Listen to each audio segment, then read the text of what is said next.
So yeah, first of all, thank you BSides Ahmedabad team for having me here, and thanks for the quick introduction. So yeah, it's really feel great to be here because it's been already 2 years attending all the virtual conferences in this pandemic season, and yeah, this is my first event post COVID. So really happy to be here and glad to see everyone here. And this is important because this also plays an important role in my careers, like connecting with all the peoples at conference, and actually going to speak about it later. So as we are speaking about the community, my talk will be around that only.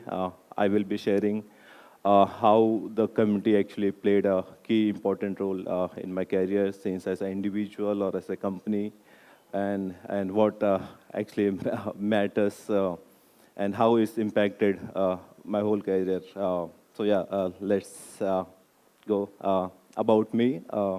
I have been spent my most of the time doing bug bounties since 2011, and yeah, it's been already 10 years in the infosec. I started doing bug bounties in last of 2014, and in few years I made into top 3 hackers at Hackon platform.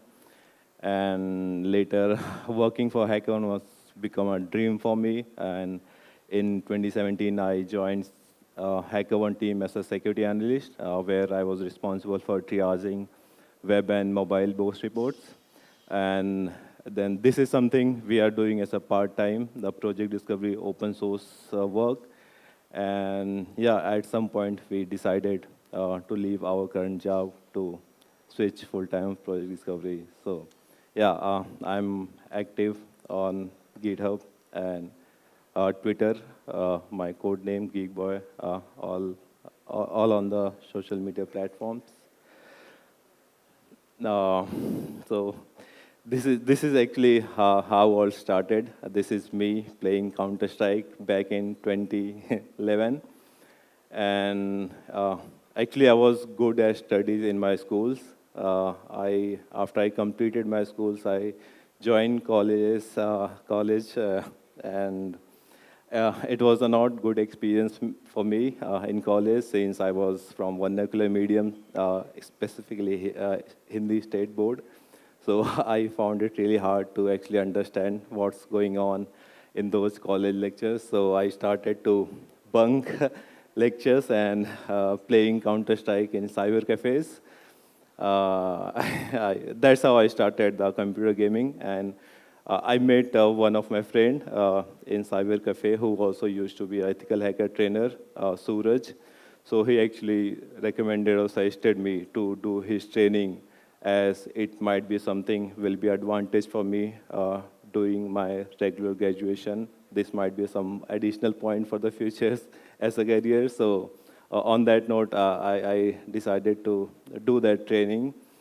So it's not like I learned so many things in the start, but that training was the point which got me interested into hacking. Like I got to know about how all the things, like how things works in the hacking community, or what we can do actually with the hacking.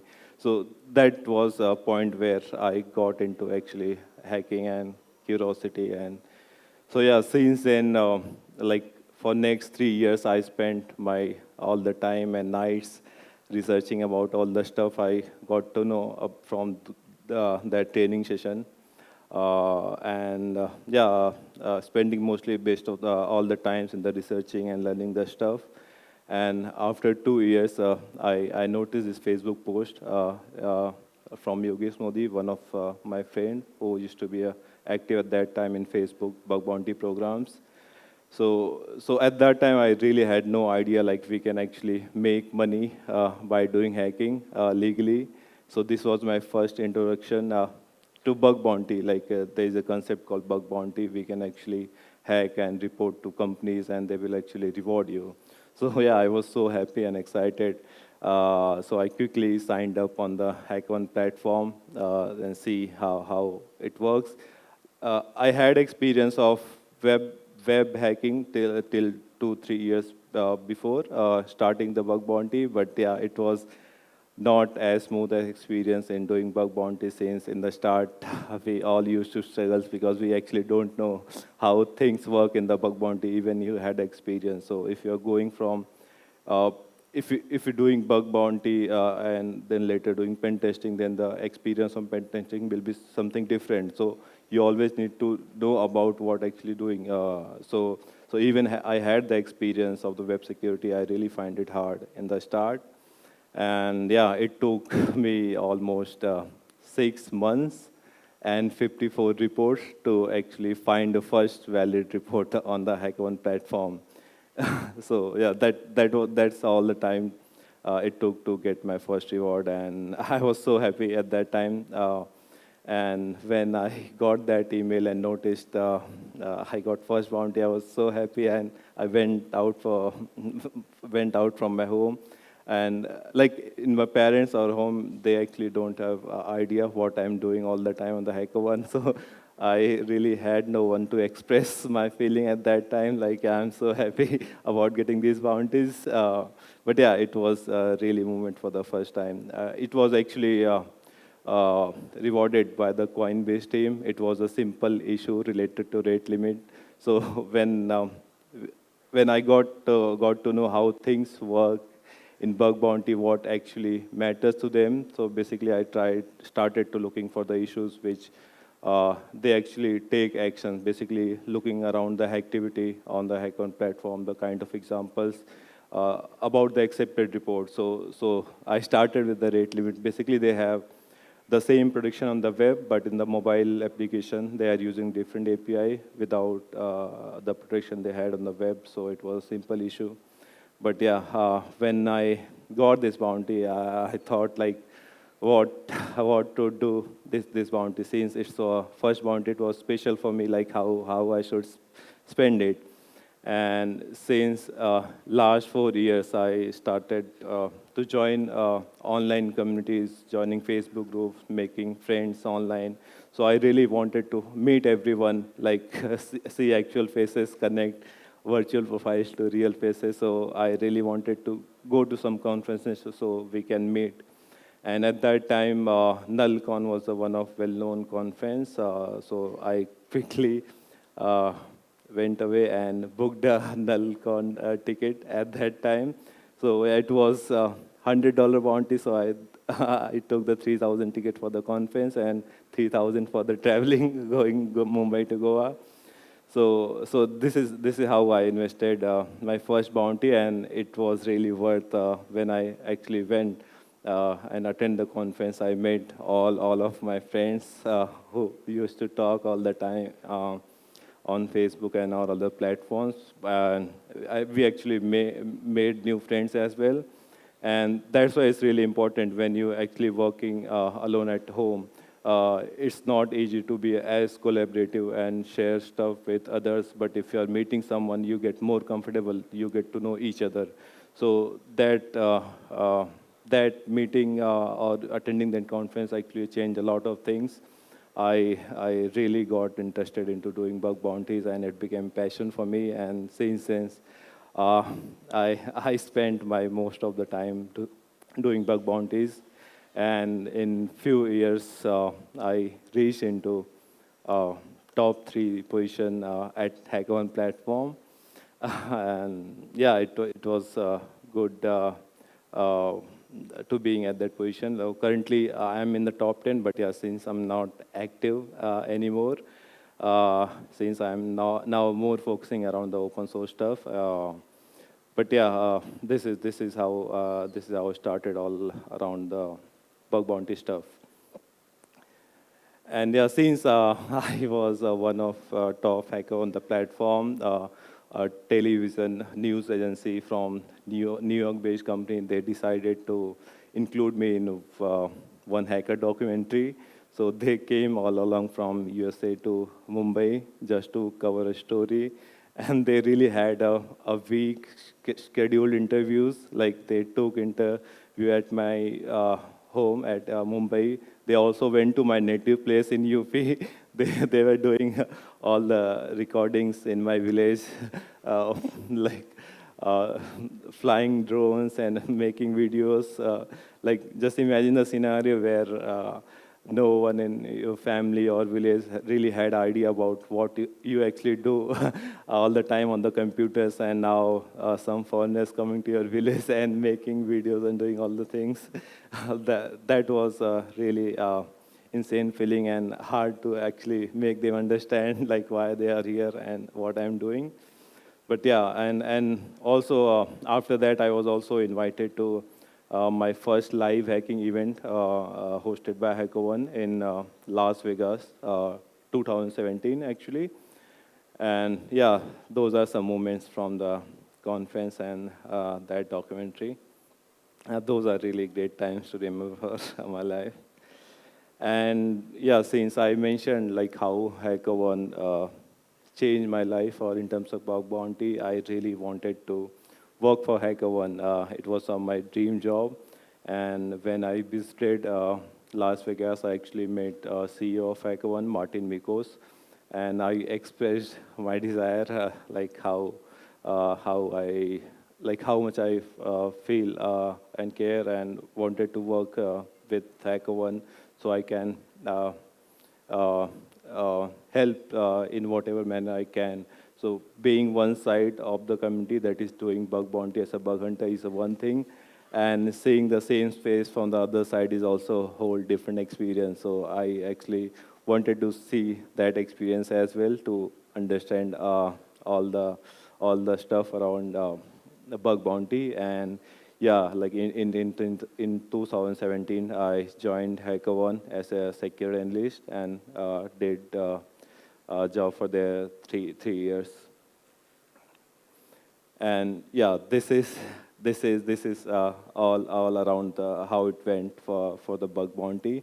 And and after that, like in all of my experience all the time, I always been fan of automation, how we can actually minimize the stuff we do manually all the time while finding the bugs or reporting the issues, or whatever step it is. If we can automate, we are actually saving our times, so we can spend our times in actually exploring the application. And for all the repetitive tasks, we can actually if we can automate, then there's nothing can be better than that. So yeah, these are few points which I noticed that can be solved at that time. uh, like there are many instances where we actually found the issue, and now we quickly wanted to scan the same vulnerability across all the hosts we have. As a bug bounty hunter, it could be your all bug bounty programs having limited or wide scope. You can uh, basically a solution which you can easily run across all the hosts, and as a company, the same stuff. So there are many repetitive stuff that we can actually automate. And and the other thing which I noticed at that time, like if there are good products, but they are mostly focused around the enterprise. Like those solutions are intended to be used by enterprise and not as an individual or as a hacker. So I actually wanted to build or do something which can be directly utilized by hackers, basically making all those good solutions more approachable and easily available for all the ones, and not few enterprise uh, companies only.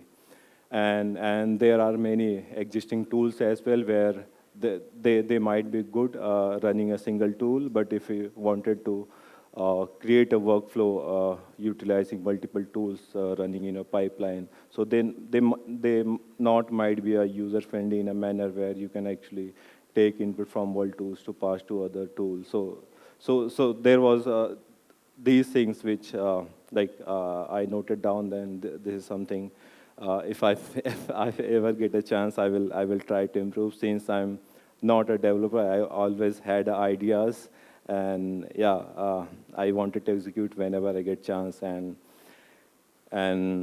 yeah, like this is story about how we all met. And since I'm active in the bug bounty community, I always relied on open source tools like what are the better options we can use for achieving our task. And Subfinder is one of the projects which I use a lot. By the way, like how many of know or use Subfinder in your daily life if you're doing bug bounty pen test? So yeah, same for me. I was using this tool a lot for the subdomain enumeration, and I have also created few issues or suggested some features in these projects, and that's how I got to know about the authors of this project. And as you can see, the Iceman was one of core uh, author of this project, along with the Marco Jack, who is helping him to maintain this project. So we actually started sharing our idea to each other, like how we can solve multiple things if we can automate this as well. Since we all are coming from some work experience where we had multiple problems in day-to-day life, if either as a security engineer, as a bug bounty hunter, or whatever you name it. But yeah, there are list of things which we actually wanted to solve and has a common interest. So, so yeah, we collaborated, we actually met on the GitHub and later collaborated to work on multiple projects to convert those ideas to in reality. And we actually released a lot of projects after that. Like within a 1 year of collaboration, we released multiple projects. As you can see, Nuclei, HTTP, NSX, and we really like pumped up when we noticed there's a lots of contributors from the community. We closed 30, 100 plus issues. There are so many PRs coming from the community. So this was not something we were very sure about, like how it's going from the community point of view. We are working to make those solutions, but we really not expecting like community will actually contribute back to us. So it was so exciting for us. Like people are actually using the solution we are pushing in the open source space. And yeah, people started to love us, and they shared a lot of stuff on the Twitter, and these are the things which actually keep motivating us to make more tools, at least maintain whatever we have, because the community just not using your tools; they are actually continuously providing the feedback, like how we can improve whatever tools we have. So it's not just we make a one-time solution and it's going to be like that for always. We always get constant feedback from the community and the features to be implemented. So actually community is playing key role for evolving the projects we have, and even for creating the new projects as well.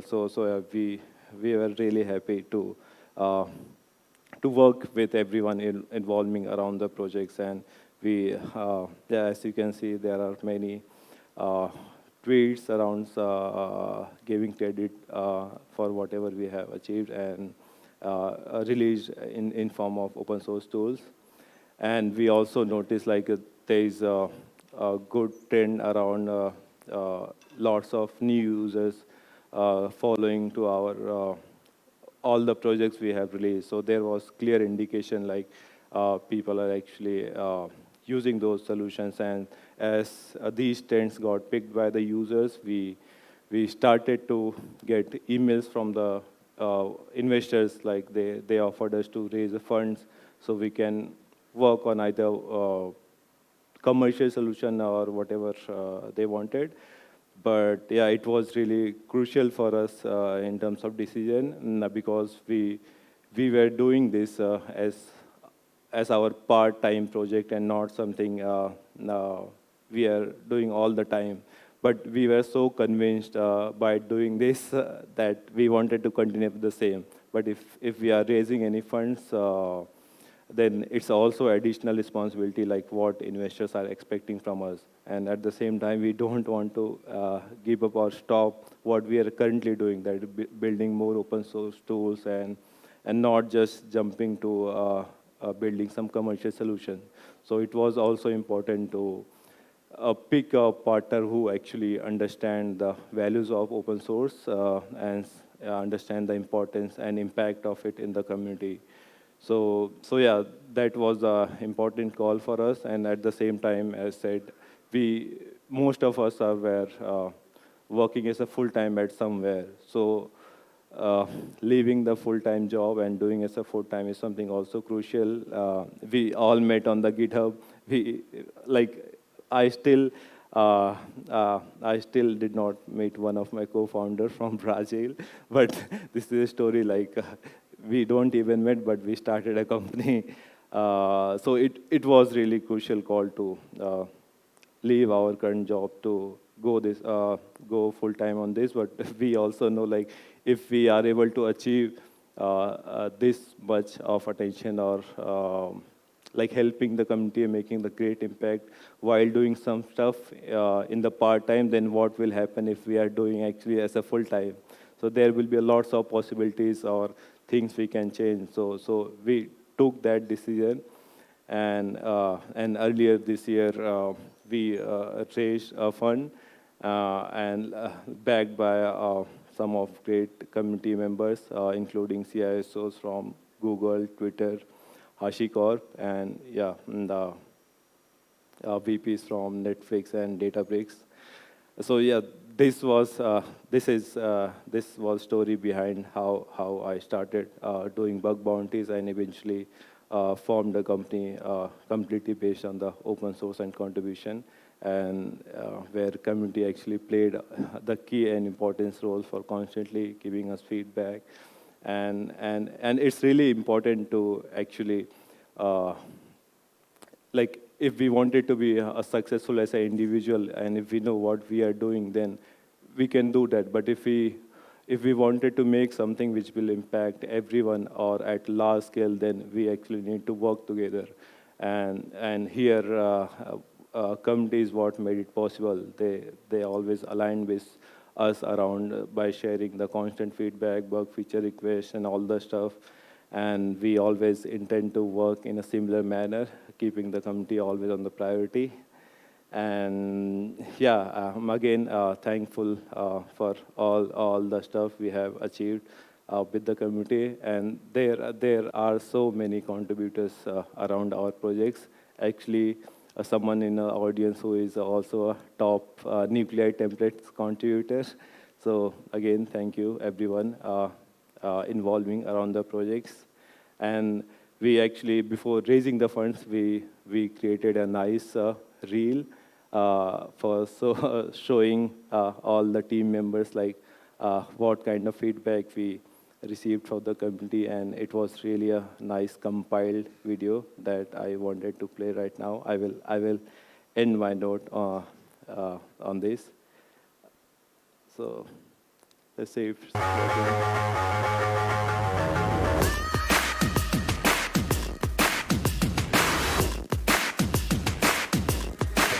Project Discovery team has done it again.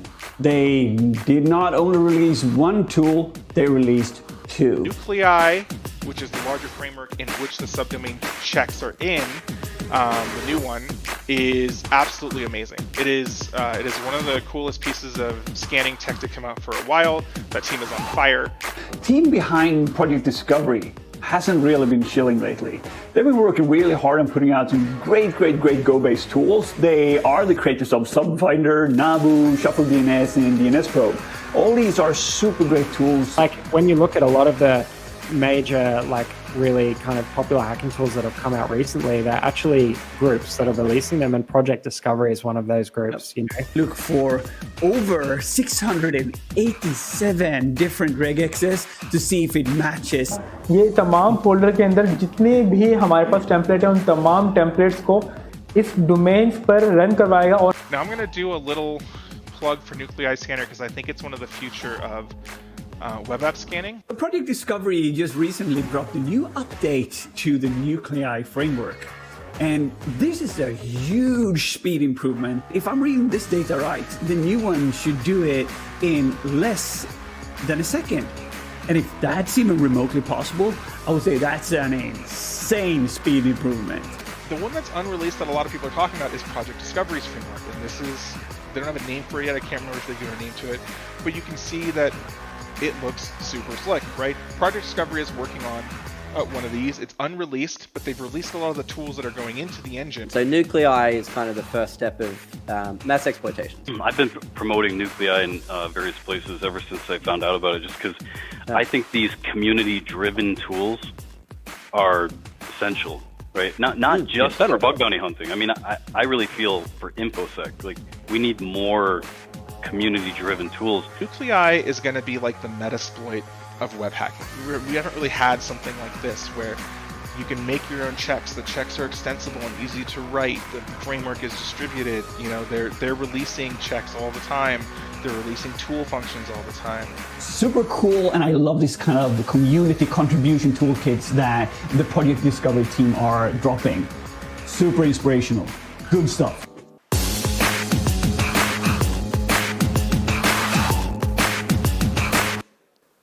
So yeah, that was all. Thank you for listening. By the way, I will also available offline, so if you wanted to fill any question later, so yeah, feel free to. Hello. Hello.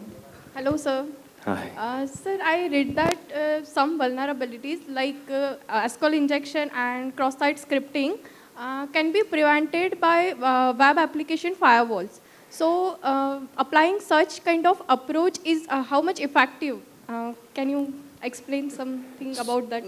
Sure. So like web-based protection in the web application is always like hardening or hiding the real vulnerability behind it. Like you can actually stop the hackers if you are having some good configuration, but generally it's not recommended to actually use this as a protection because the real vulnerability actually lies within a code. So if you are actually allowing the hackers to use a non-webbed code or project, they can actually identify the vulnerability. And if we are using the web, then it's good for the security point of view, but it's not actually fixing the bug, but making it hard for the hackers to exploit the vulnerability. So I will suggest to at least if we are protecting the production environment in the web, at least have some sandbox environment where you are exposing those raw access to the hackers to find vulnerabilities. But yeah, it's always good to have WAF in production, at least keeping other aspect of the business. Okay, sir. Thank you. Hi, sir. Hi. Sir, first of all, thank you for Nuclei, Subfinder, and HTTPX. My day doesn't start without using these tools. Right? So, sir, I just wanted to ask any suggestions for finding server-side SQL injection, especially the recon thing, right? How to do proper recon in order to find server-side injection vulnerabilities? So like there's a two aspect of it. Like if you wanted to find this in a mass scale in form of automation, then definitely you are going to collect all the URLs targeted related to your target, either using any existing tools, for example, get your URLs and any similar which will enumerate all the available URLs. And then you can inject your some SQL injection parameters codes by replacing those values around available parameters and see if there is any matching response. That's one way of doing in the at mass scale, but if you are going per application, then you definitely need to see like how all the endpoints or specific endpoints reacts based on your input. So it's all about observing around either it's a manual approach or doing automation. Just look for the responses. It behaves based on our inputs. Okay, sir. Thank you. Hello, sir. Hello. As you talk about automation, right? Yeah. So in future, there is many possibilities that the car would be shipped in electronics. So it's quite a thing that hacking is more important at that time because new things, new bugs, and security is a myth. From I want to ask, how many beginners in the house? Please cheer up, please. Don't be shy. Please cheer up. If you are beginners, just let me know, please. This will be the question from all of us to the sir, because time is not. Okay, no, not an issue. Don't be shy. But the question is, Yeah. everyone want to know from where to start And after EH, what would be the first step to move on? Because in 2020, we have seen the pandemic is quite, the cybersecurity has just doing the boom. So after that, everyone is doing the EH, going to the EC Council website or somewhere else. It may be possible. Yeah. But after that, they don't know. And everyone is doing the scam.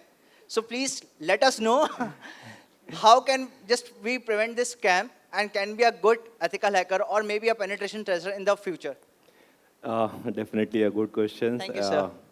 And yeah, like it's one of most common things in recent days where we are not able to identify what we actually need to look on or what like what's legit or what not, and it actually starts from our motivation. Like we wanted to bug bounties or learn security based on what purpose? Like in the recent days, like bug bounty became a good marketing stuff where so many new people are joining just because seeing all the online posts around bounties or getting interested, like just join the bug bounty and we can easily make monies. And in that context, we try to look or use all the available options, either it's online trainings or whatever we find on the social media or GitHub. We try to brute force and use all the options, and at the end, if nothing works, then we started to think like why it's not working for me. So this is something always depends on the individual how they are approaching to this. And as said, like for me, in the start, it was always around the learning. Then like what keeps me interested in the subject, and even like after 3 years, I got to know about the bug bounty. So if you are primary focus on like getting bounties or earning by doing this, then you might start feeling it's not working for you very early of the stage. But if you are approaching this learning or doing bug bounties or pen testing or whatever, please understand this, like it's things going to take some time, and it doesn't matter like if you're making money or not from it. If you are learning or something, learning new on the daily to daily basis, then it's worth to learn and follow those resources. So yeah, just don't blindly follow all the stuff. Even you are following, it's not bad, but just don't keep all the expectation all the time. Like if I'm going to do this, then this will happen. Always try to focus on the learnings. If there is a single bit of information adding after you took some courses or learned about new stuff, it's worth. And yeah, always try to see the difference between learning and earning, and that will lead to at least focus on the quality. Hello, my name is Dishan sir, and as you know, you have very good experience in security researching / bug hunting. So my question is you are hunting on a program. So at what condition you know that you have test cases and all checklists and also doing, but we manually we can dig deeper and deeper in that program or application. So how did you know that this is the stopping condition me for to leave a program or stop testing on this program? So we can not get burnout or demotivate on the program. Thank you. So yeah, I get the question. So basically, he's asking like at what point you actually understand if it's still worth to invest more time on the program where you are hacking for the long time. So yeah, and there is one more question attached to it, like how automation or the experience you have will help to make that decision.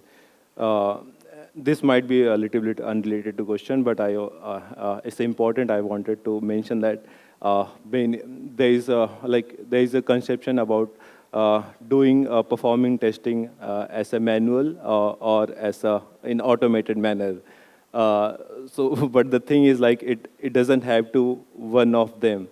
Automation always going to help with the manual testing. Like for example, if you're doing recon, those information will help to perform those manual testing. So automation is always something complement to your manual testing, and you should always focus on the manual testing. But at the same time, to get more time for doing manual hacking, you set up all those automation to get all the information around your target. And about like when it's a time to leave that program or when that call will happen. So when we are performing a manual testing, we actually go through all the application. We get to know about all the APIs or functionalities or features that product may have. So if you gone through all the stuff and you noted down all the stuff, there is nothing new which can actually new endpoints or feature you wanted to work on. Like you can keep hold on that, but that's where the automation or things will help. Like for example, let's say API endpoint monitoring or JS monitoring. Whenever new features or files are getting added to that application, you will be aware like there is a new feature that I can test. Even I have tested all the application in the past. So it's not like always giving all the time to one program and then leaving, move on. You always keep the data or map of all the things you have worked in the past, those information. So whenever something changes, then you go back to that program and start hacking again. And it's actually easy to going back to those old programs compared to started hacking to new program, because then you have to process all the information on the new program. So it's not like you just leave and move to next one. Collect all the information, make data of all the things. Whenever things changes, then you again go back and try to find new works. Hello. Hello. First of all, hello, Sandeep sir. That was really nice presentation by you. And so my question is, what do you think about future of cyberspace? Like, do you think AI gonna take over all this pen testing stuff? Like this has always been discussion, like AI is going to take over. There's always been discussion around if AI is going to take over all the automation or manual testing. But yeah, again, it is something like automation. It is always going to help or minimize manual effort at some level where it's possible. But there will be always a human interaction involved with it. So it's never going to replace the testing or automation. Otherwise, it will apply same to on the real world as well. Like robots will replace the humans. We are not required anymore. So these things will always going to help us for doing better automation or security in the future. But there will be always need around human interaction in all the processes. And what do you think about future of bug bounty? It's like if you're asking me as an individual, there's no better things other than bug bounty for me as an individual. Like if basically since start, apart from HackerOne, I never wanted to work for any company, as I wanted to keep my freedom to myself. And bug bounty is what allowed me to continue on that belief. So as more cyber threats are increasing and there is more awareness around security on the global scale, there will be more new programs joining the bug bounty scene.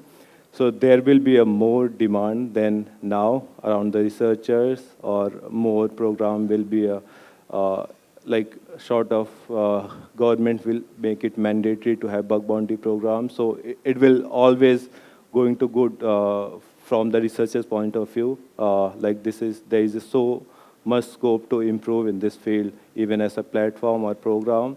But yeah, if there are more bug bounty programs, then there will be need of more security researchers. So if you're thinking if something going to stay in the future, definitely it is. And this question is something we keep asking for ourselves since start as well. But it's always, bug bounty is always here and going to be for a long time. And it's a still maturing field and not something evolved completely. Hello, sir. Hello. Sir, like you have worked as a security researcher and triager on HackerOne. So not every work that we report on VDP is being accepted on HackerOne. So as a triager, what do you see in a report that security researchers submit that makes that report more catchy, or the triager not make it not reproducible or not applicable? So what should we write, or what should be there in a report that makes the triager interested in that report? So generally, like it's not about the triages, like what triages going to accept. Like we should report that. Triages mostly are working as a bridge between the program and the hackers. They are just being a voice between both the parties. But yeah, as we see on the HackerOne platform, even for that matter on the other platform as well, like if some issues getting closed on a regular basis, for example, if we are reporting something, it is getting rejected on the multiple programs or VDPs or VPPs, it is something like something we need to look and see, like what was their response, what actually they are stating, why this is not a security valid issue. And if we go into that, we actually understand like why it is not acceptable. Like there will be no instance where triagers will be closing reports, even it's valid. And yeah, so basically we as a hacker always try to focus or understand the message, what they are trying to say. And sometimes they can be generic in terms of sharing information, why it is not applicable or informative. We can always try to ask for more information, why they believe it's not a security issue. So we actually understand, so yeah, this is why this is not a security issue, and I might stop looking for that. And yeah, look for the valid examples, what if it's a VDP and most probably they have more disclosed reports, what kind of issues they are accepting. This is also a good way to approaching the targets. Like if you care more about why my bug is not being accepted versus look for the things which is actually getting accepted by the programs. So in that way, you can easily go more ahead and not sticking or stopping at feeling why they are just keep rejecting my report. So just learn from those rejection, ask for more information why it's not valid issue. If it makes sense to you, stop reporting those issues. Otherwise, yeah, you can then again share why I believe it's a security issue. But at the end, programs need to make a call. And if it's not something of their interest, then we should just stop and move to the next issues. Hello, Sandeep. Hello. Thank you for sharing your inspiring journey with us. I'm Kainat. I want to say, like with Nuclei, we have seen a different level of creativity in automation. So I want to ask, like, is there any scope for further creativity? What's next? Thank you. So like we can have a separate and dedicated presentation on the nuclei, because it's a really there is a lots of thing which we can actually do with the nuclei. But yeah, in general, like when we are working on the nuclei engine, we actually focus more on the features, like what we can do, like how we can facilitate doing easy automation. So we worked more on the engines for providing those features, but writing templates is something always open for the creativity. Like when we started, we just shared few examples, and we never expected like community going back to share all those templates. Currently, we have around 2,600 templates, and most of them are shared by the community users only. But yeah, this was not something we expected in the start. We focused on the features to enable them to write the creative templates, but it was always expected, like someone coming with more creative thoughts, creating more nuclei templates.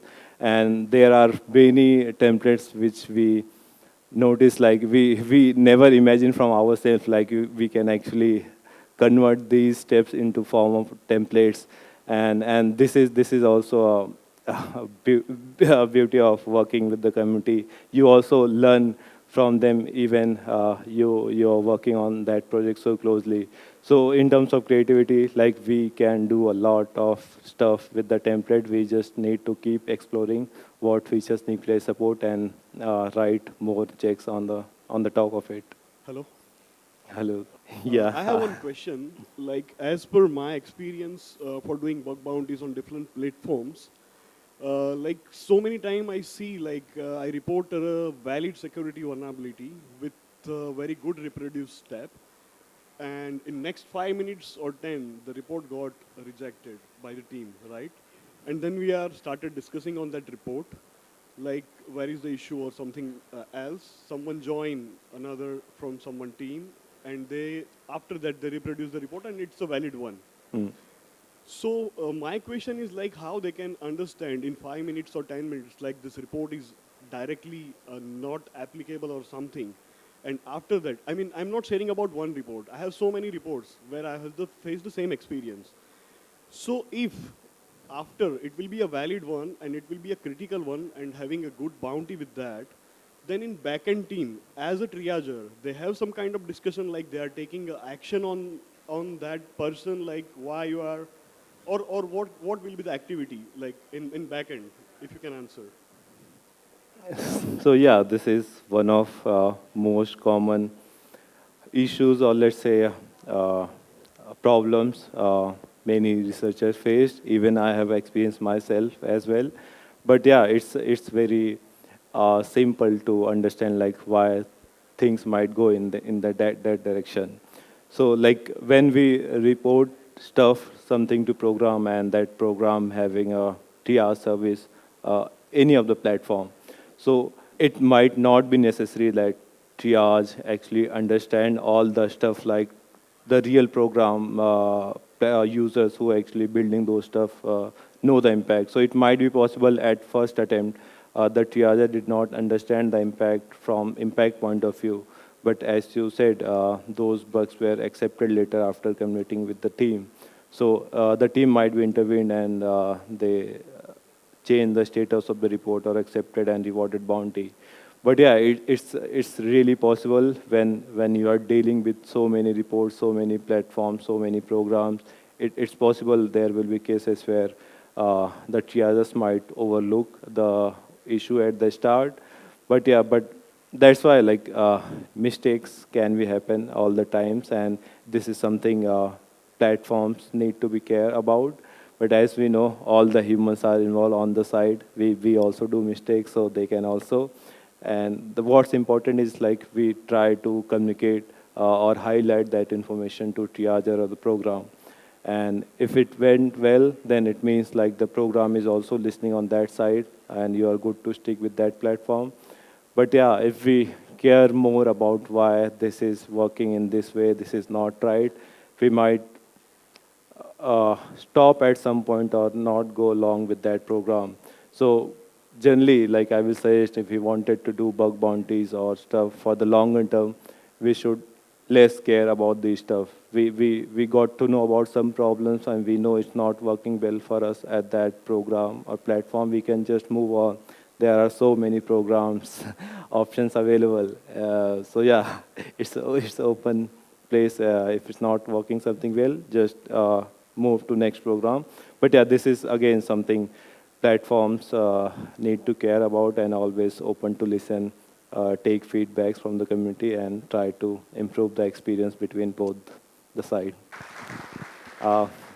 Thank you again. I will be also available offline. So if you have any more questions or ideas that you want to discuss, feel free to reach out. Thank you.